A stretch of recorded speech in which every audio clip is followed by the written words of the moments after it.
O Grêmio perdeu a final da Copa do Brasil Sub-20 para o Cruzeiro. E por trás dessa notícia tem outras duas notícias, uma boa e uma má.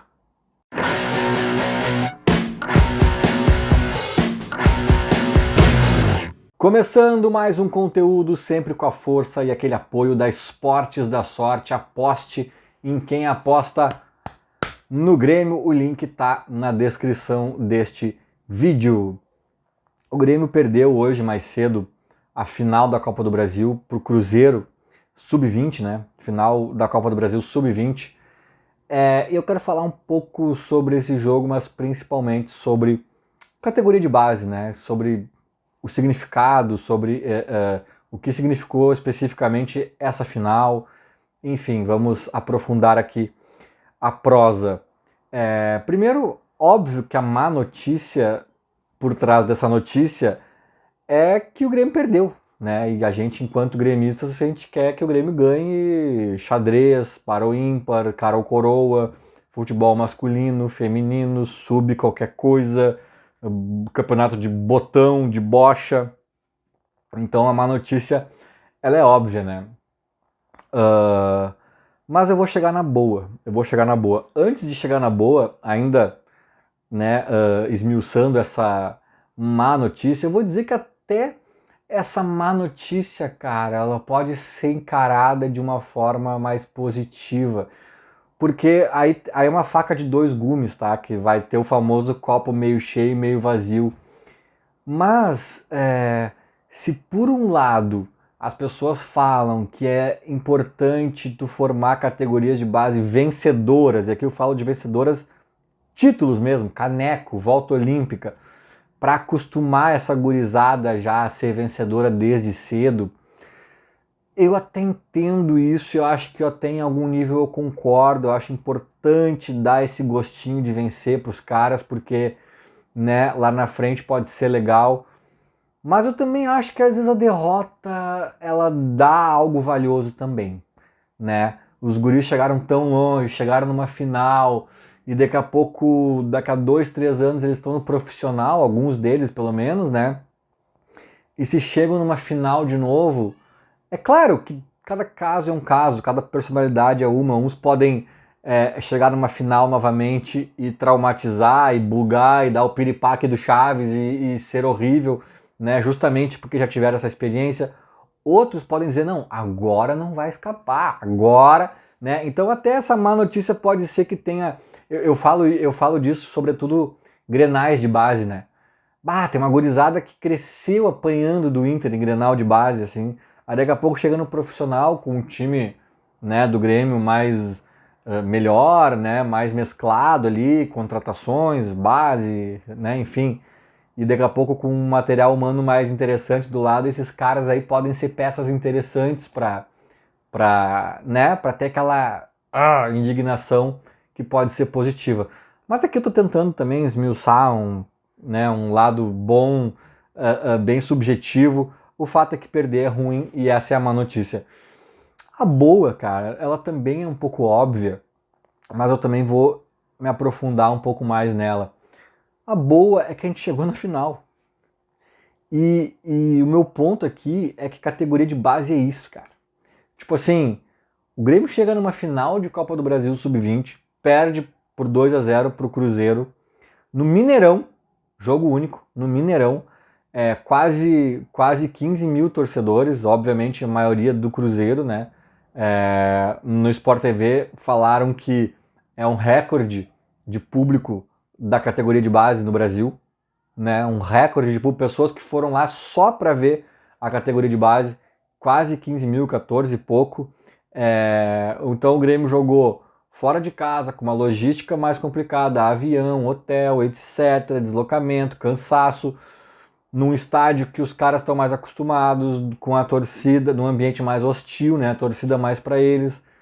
Então assim, cara, em termos de título, é claro que fica o pesar, fica a notícia triste, mas em termos de propósito ao qual a categoria de base serve, cara, formamos um time que chegou na final. Isso para mim é é mais alentador do que... Sabe aqueles... Eu vou citar o Maurício Saraiva de novo, parece que eu tenho alguma coisa contra o cara, não tem nada contra ele, a não ser o fato de eu discordar muito dele. Mas sabe aquele cara que fala assim, bom, não dá nem pra dar um exemplo de time, porque ele não tem time, né? Ele não tem time. Trabalha com futebol, mas não tem time. Mas, enfim, seleção brasileira, então, vamos pegar... É aquele comentarista que... Eu não tô dizendo que eu já ouvi ele falando exatamente isso, mas é um comentário que seria típico dele, falar assim, ó... o Brasil, na semifinal dessa próxima Copa, pode pegar Alemanha ou Honduras. Eu, sinceramente, prefiro que seja a Alemanha, porque eu gosto de ver um jogão. Honduras, o Brasil é muito favorito, mas não é legal este tipo de jogo. Cara, é pior que eu dei esse exemplo, né? E eu acho que com a seleção brasileira até se aplica, né? Para todos nós. Mas quando é Grêmio, cara, quando é Grêmio, tu quer ser campeão. Quando é Grêmio, tu quer... Cara, se tiver um caminho para ganhar Libertadores só com, né, baba, só com time desfalcado, só com time menor, vambora. E se no Mundial o time europeu lá tiver uma desinteria um dia antes, vão para dentro deles, sabe? Glória a Deus. Mas na categoria de base eu sou mais Maurício Saraivinha, sabe? Na categoria de base eu prefiro ver um Grêmio que surrou o adversário na final, deu um banho de bola, tem 3 craques naquele time ali, e por uma injustiça, né, por uma loucura, melhor dizendo, do futebol, a gente acabou não ganhando, do que de repente ser campeão tomando uma tunda dos caras, um timezinho que tu vê que ganhou muito na organização ali do técnico, no suor e tal, mas que peça mesmo não tem ninguém ali muito destacado, sabe?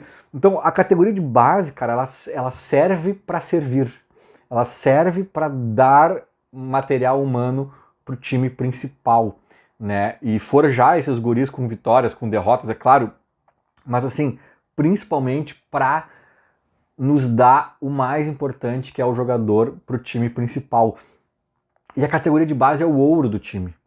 A categoria de base não é só uma fonte de renda indispensável, que infelizmente, na minha opinião, né, eu acho que os clubes ainda engatinham em criatividade, em formas de fazer dinheiro, e infelizmente ainda a categoria de base, as vendas, para mim a venda tinha que ser uma variável incontrolável dos balancetes e tal, mas os clubes ainda contam com pelo menos X milhões entrando ali para poder dar conta de fazer de conseguir ter um balanço ali financeiro minimamente saudável. Para mim, não tinha que contar com isso, tinha que ser o que vier é lucro, sabe? Mas esse é outro papo. Agora, além desse ganho financeiro, cara, a categoria de base nos dá um ouro que é o jogador em campo, cara.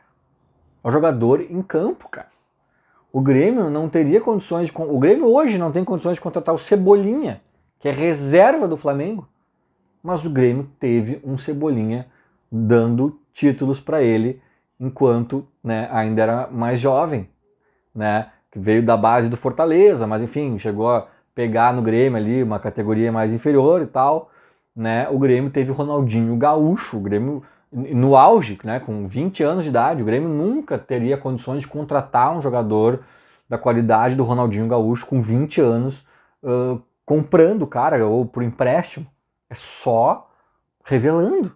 Então, às vezes, a gente vai pegar um Flamengo, um Palmeiras, uns clubes mais endinheirados, que tem um elenco farto, que gastam... Flamengo esses dias, naquele não sei o que, Araújo lá, gastou...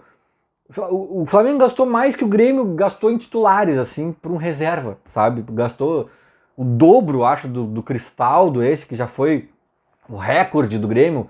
Acho que o Cristaldo foi uns 20 e poucos milhões. O Flamengo gastou uns 50 milhões por um reserva, sabe? Então, tipo assim, cara, qual é a nossa chance contra esses caras? É revelar mais um Cebolinha, mais um Ronaldinho, sabe? É revelar mais um Jeromel, um Darley, sabe? É ir pra dentro dos caras, velho. Entende? Então, claro que nós também ganhamos títulos com Jardéis e Paulo Nunes, que vieram de outros, mas daí é mais imponderável, né? A nossa força é o Renato, um jovem, né, gaúcho, que estava aqui, ganhou o mundo com o Grêmio. Então, a base, ela se presta muito a isso, sabe? E até eu tive um papo uma vez com o André Jardini, ele era técnico da categoria, de alguma categoria de base do Grêmio, sub alguma coisa, e eu fui convidado para um bate-papo na época, faz 10 anos já isso, na Grêmio TV, né? Aí convidaram o Lucas Von, que era só um gremista ali, e convidaram o André Jardini, da base. E a gente bateu um papo mais ou menos sobre isso. Tá lá até hoje, eu acho, se for no YouTube do Grêmio, deve ter Lucas Von, André Jardini, bem inusitado. Hoje eu acho que o Jardine estava no México, né? Eu acho que ele treina o América do México, um clube gigantesco, né? E treinou São Paulo depois que saiu daqui também e tal. E eu perguntei para ele assim, cara, tá numa final de um campeonato de base, assim, então o lateral esquerdo tá suspenso, o outro tá machucado.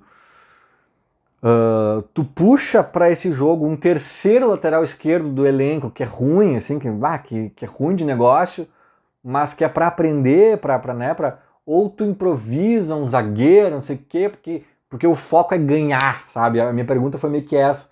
E eu acho que a resposta dele, eu não me lembro exatamente qual foi, mas acho que até que foi boa, sabe? Que é meio termo, cara. Eu acho que o principal da categoria de base não é ganhar o jogo, é formar um lateral esquerdo para ti.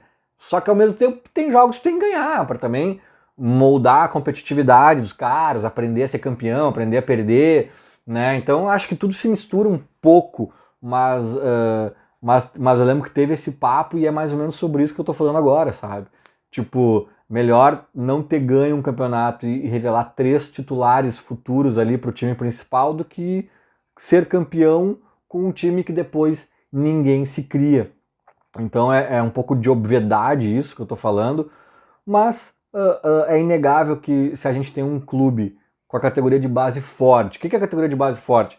É ganhar gauchão, o Grêmio ganhou esse ano, é um clube que está sempre chegando em todas as categorias, né? Sub várias coisas aí, tá sempre nas cabeças aí, hora cai na semifinal, hora perde a final, hora ganha de novo, hora cai nas quartas, mas tá sempre ali, ó, o nomezinho do Grêmio batendo. Eu não sei se o Grêmio já tá com essa maturidade toda na base, né? Mas eu sei que alguma coisa boa acontece, porque o Grêmio volta e meia chega. Talvez não tanto quanto esse mundo ideal que eu tô pintando aqui, mas alguma coisa já acontece, sabe? Então isso nos dá insumos, nos dá possibilidade de sonhar, porque ainda assim, né, ganhando campeonatos e tal, muitos caras nem vingam depois, né? Então ainda assim é para tu pensar um aqui, outro ali, que no final das contas podem virar um Luan, um Wallace, um Pedro Rocha, sabe, aquela safra de 2016, 17, o Marcelo Groy.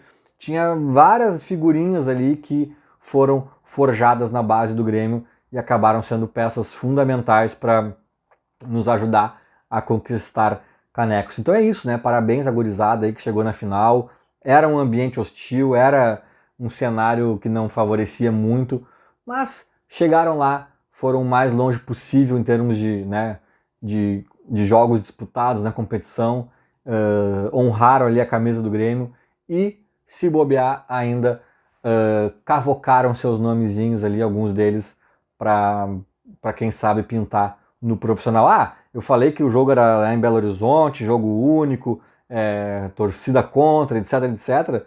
E o Grêmio também tinha muitos desfalques, né? Pelo que eu vi, eram 10 desfalques. Né? E rolou inclusive isso que eu falei agora, de zagueiro improvisado na lateral, e etc, etc, etc. Aí o Grêmio perdeu 2-0, mas quem sabe o maior trunfo do Grêmio, né, nessa categoria aí não está por vir daqui a pouquinho no time principal. Vamos acompanhar. Feito? Era mais ou menos isso. Falou, abraço.